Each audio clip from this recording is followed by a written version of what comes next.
Approved in GeoBond D for 2018, the updated animal nutrition and feed manufacturing facility will replace the current facility that is 60 years old.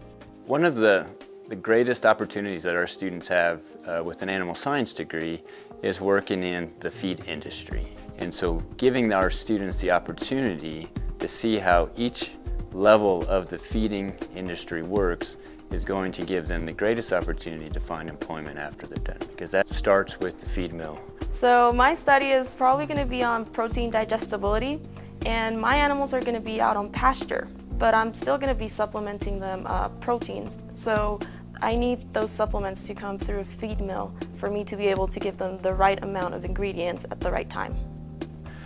In the Animal and Range Sciences Department, we have one of the top PhD programs at the university as far as number of students that we produce in a given year, and we have upwards of 100% job placement for those students. And a lot of it comes from our hands-on experience that we provide these students that most universities can't offer.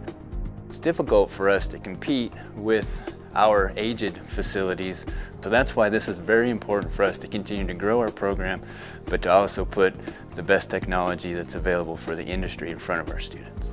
Learn more about NMSU projects under GeoBond D at geobond.nmsu.edu.